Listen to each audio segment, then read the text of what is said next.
Hey, I'm Ryan Reynolds. Recently, I asked Mint Mobile's legal team if big wireless companies are allowed to raise prices due to inflation. They said yes. And then when I asked if raising prices technically violates those onerous two-year contracts, they said, "What the f*** are you talking about, you insane Hollywood ass?" So to recap, we're cutting the price of Mint Unlimited from $30 a month to just $15 a month. Give it a try at mintmobile.com/switch. $45 upfront payment equivalent to $15 per month. New customers on first 3-month plan only. Taxes and fees extra. Speed slower above 40 gigabytes. See details. Build a routine with Ollie that supports your wellness needs, like getting your daily vitamins and minerals with Ollie's multi-gummies, or keeping your mood upbeat with all the vitamin D in Hello Happy. Give your gut health some support with probiotics, and wake up feeling refreshed after taking Ollie Sleep. Do wellness on your terms. Find Ollie at a Walmart or Target near you or at ollie.com. These statements have not been evaluated by the Food and Drug Administration. This product is not intended to diagnose, treat, cure, or prevent any disease.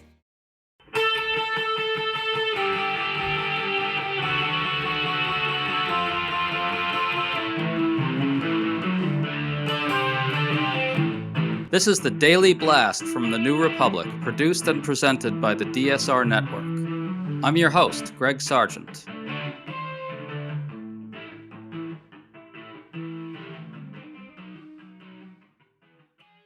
After President Donald Trump announced 25% tariffs on most goods from Canada and Mexico and 10% tariffs on China, he unleashed some angry, ranting tweets about what he had just done, with his ire particularly focused on Canada.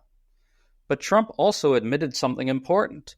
There very well could be pain, but it will be worth it, he said. This comes amid new indications that many Republicans are suffering high anxiety about Trump's presidency. So what are the prospects at this point for Trump's allies in the GOP and the corporate world to step up and challenge this madness? Perversely, the very fact that he seems so unhinged and unshackled could lead them to muzzle themselves.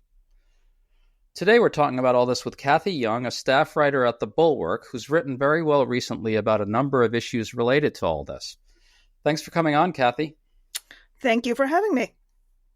So in these rants, Trump said, quote, "Will there be some pain? Yes, maybe, but it will all be worth the price that must be paid." Right now, it's clear this will likely drive up prices for things like food, gas, autos, and so forth. His own voters are going to be hit pretty hard, we think. Kathy, you pointed out recently that all this puts Secretary of State Marco Rubio in a tough spot. Do you think Rubio and Senate Republicans who have a similar mindset to Rubio and are clearly panicked right now expected him to actually go through with this in quite this way? And no, I'm quite sure they didn't expect that. And I'll tell you, I spoke before the election to sort of conservative pundits who didn't like a lot of the populist stuff. They didn't like Biden. They didn't like the higher corporate taxes and so on. And they were assuring me that, no, the tariffs are not going to happen. All of this is just to appeal to the populist base. And it's really just talk. So, yeah, I think we're at the find out stage of this. Yeah, well, I wonder if they're rethinking their priors here. I Some doubt of it. them are, yeah. Well, that's good to hear. Let's hear from them. So Trump had a particularly angry, deranged rant about Canada.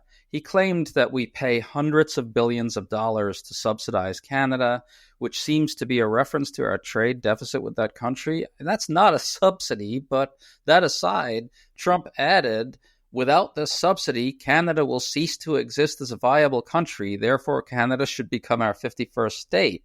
As you put it in one of your pieces, Trump is using economic pressure to coerce some form of U.S.-Canada unification. Can you talk about that dimension of this? Right. Well, first of all, let me point out that Trump's recent posts really reflect his essential mindset that we're always being victimized. Like we're always like we're the sucker for everybody else, and everybody's beating up on us. And it's funny because conservatives have been sort of trashing, in some cases rightly, the sort of victim mentality on the left. And here is this quintessential victim mentality, like we're always getting taken advantage of. And it's a totally sort of zero-sum view of trade, which is ridiculous.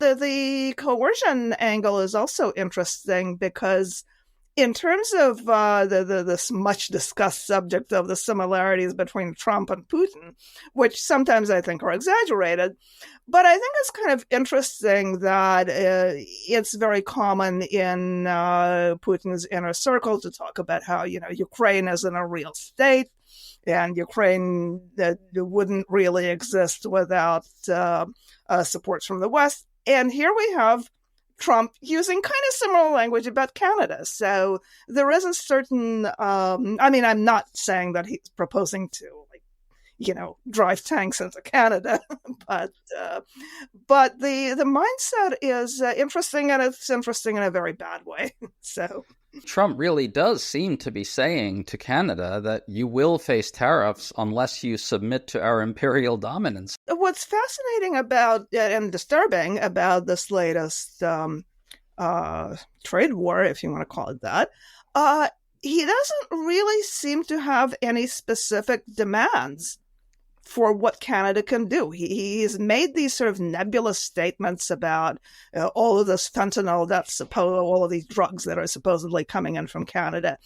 And I've seen people who who are kind of like trying to justify this and saying, there's a lot of unregulated trucking that may be bringing drugs into the U.S. As far as I can tell, there's really no evidence at all that this is going on. But if there is, he hasn't said anything specific like, you've got to institute better regulations for trucking and, inspect the big trucks heading to the U.S. No, he's not saying that. He's just making these, completely formless, unhinged statements about Canada being a major drug supplier, which I haven't seen any evidence for, and he's certainly not producing any evidence. So, it really looks like just bullying, really. Yes, the lack of any actual rationale, combined with him saying things like, well, if you want to avoid tariffs, become our 51st state, reminds me of that thing where the schoolyard bully says something like, what did you say about my mother? Unfortunately, here he's the president of the United States and talking about our relationships with other countries. Seriously, this is all very unhinged. Right, but in all seriousness, the combination of the lack of a rationale with the explicit statement that if you want to avoid tariffs, submit to us, seems alarming. Well, yes, it's it doesn't just seem alarming; it is alarming, and it's certainly an attack on the what we've called the rules-based international order, and I think there's a really kind of overt mentality from the Trump camp, the MAGA camp, that the rules-based international order is complete fiction, and that it's really all about might makes right. And that is really what it's about. And I think, it's interesting, and I'm maybe going off on a little tangent here, but it's interesting that we had this bizarre statement a couple of days ago from J.D. Vance about how, everybody is, the leader of every country is supposed to look out for his country, right? And this is what, America First is all about. American interests should be primary, which, in a certain sense, no one would really dispute. I mean, of course, if you're the president of the United States, the United States is the country that you're supposed to be concerned about first and foremost. Yeah, I mean, thank you, Captain Obvious, right? But he then went on to say, he was being interviewed by Sean Hannity, who asked him something about Putin and Z. And he said, President Z looks out for his country, for his people. Vladimir Putin looks out for his people. And Donald Trump looks out for Americans. And it's just, the underlying contempt for any pretense that, this is about that we value freedom, we value democracy. He's citing two dictators as kind of role models, basically. And it's also, to say that Vladimir Putin looks after his people whom he's currently sending to die in huge numbers in a completely pointless war where they're losing, like, I don't know, like 500 people to take one, half a square mile of Ukrainian. I mean, it's completely ridiculous. He's wrecking the economy and so on. So, yeah, but it's just, it's fascinating that there really is this kind of underlying authoritarian mentality, that it's all about, the rule of the strong, or the perceived rule of the strong. And, and it's really, it is quite scary. And I think a lot of Republicans, I mean, I would love to have a heart-to-heart chat with Marco Rubio and find out what he really thinks about all this, but I don't think he's going to tell me, so, or anyone else. So. There are some exciting changes underway at the DSR network, and we're so happy to share them all with you. In response to requests from our listeners, we're making it easier to find the podcasts you want where you want. Starting February 1st, We're All Gonna Die Radio, Words Matter, and Above Average Intelligence will be available exclusively in their individual podcast feeds. We're also revamping some of our shows with new logos and new looks, so stay tuned. To find the exclusive feeds for each show, click the link in the show description. And to support our work here at the DSR Network, and to get exclusive benefits like an ad-free listening experience, exclusive content, access to our Discord community, and more, please consider becoming a member. Use code DSR2025 to get 40% off your membership sign-up at thedsrnetwork.com/buy. That's code DSR2025 at thedsrnetwork.com/buy. Thank you, and enjoy the show.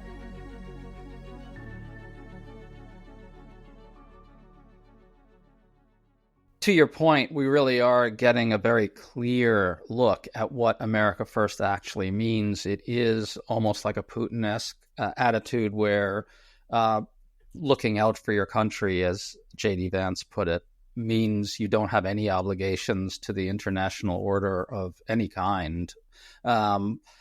Now we have business leaders and business groups being really kind of quiet about the impact all this could have.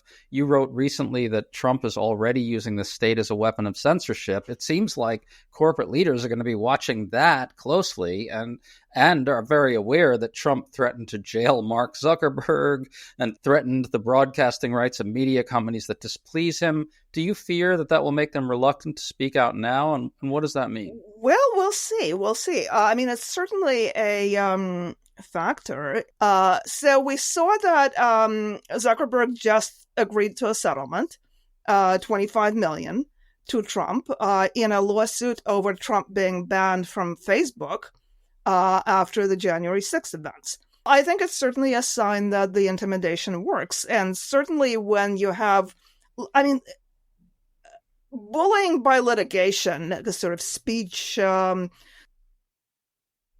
chilling of speech by litigation is certainly a thing that's been going on for some time. And when you combine that with the power of the presidency, it really does become doubly concerning, to say the least.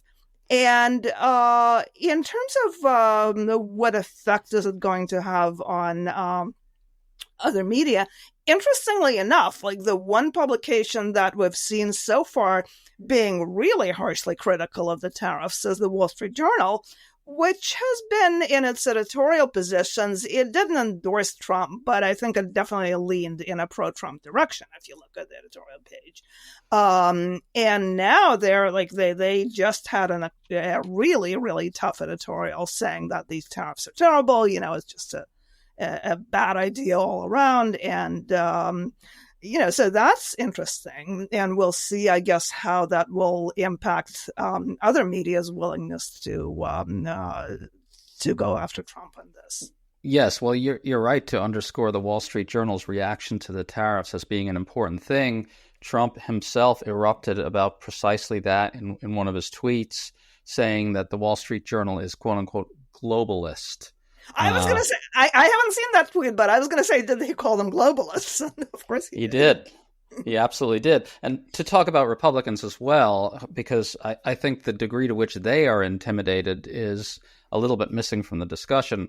Wall Street Journal columnist Peggy Noonan recently reported that many Republican lawmakers she talks to are, quote, beside themselves with anxiety about where everything is going. I got to think that corporate leaders are going to be on the phone with GOP senators privately saying, you got to do something about this. Even if those corporate leaders won't say anything publicly, they're going to want Republican senators and lawmakers to step up a little bit here. You guys at the Bulwark closely track the GOP's capitulation to Trump. Where do you see this element of it going? I guess we'll see. We don't know yet, but I think you're right that they probably are getting pressured by their constituents in the business community. So there is a countervailing pressure. I'm sure there are a lot of big donors who are involved. And I think maybe for some lawmakers, this may be the nudge that they need to start standing up to Trump. What an amazing idea. Because I will tell you, by the way, during the campaign, I really did not expect the GOP to cave so completely. I was rereading just yesterday a piece that I did about the prospective Trump cabinet. This was, I think, back in September. And I mentioned Kash Patel. And I said, well, it's probably very unlikely that he could actually get confirmed as director of the FBI or CIA. And I said, well, maybe he'll get one of these acting director things. But, right now it looks like he is going to be confirmed. So the capitulation has been far more complete and far more disgraceful than I expected. I guess we'll see what will happen with Tulsi Gabbard, because I think that may be another line in the sand. But the tariffs, I think, are going to be an interesting moment of truth for a lot of people because, not only is there pressure from the business community, but really this has been something that the GOP, the Reagan GOP was extremely opposed to. And, is there any of that identity still left? We'll see. That's a really good question. With Trump openly and explicitly saying there is very likely to be pain, you're going to also see major GOP constituencies who potentially take a big hit here, like farmers, for instance. Where do you see that going? I mean, the last time around in the first administration, Trump essentially bought out farmers with aid programs after they started to take a hit from the tariffs. But this looks like it could get a lot worse, right?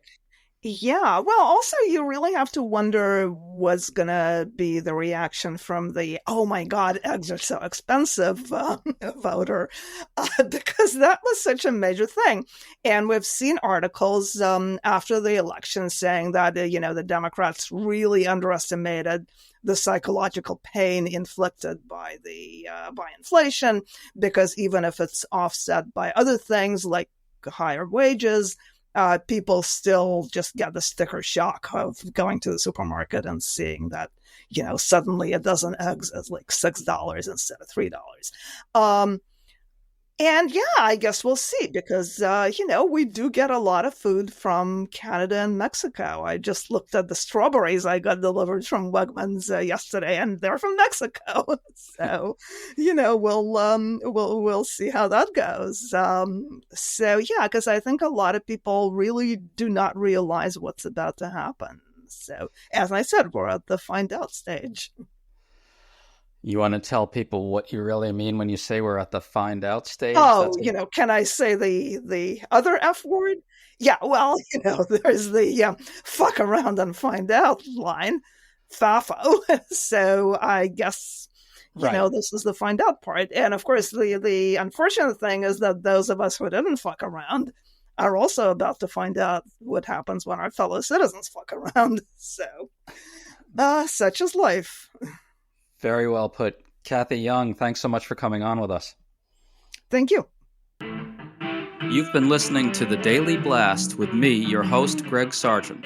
The Daily Blast is a New Republic podcast and is produced by Riley Fessler and the DSR Network.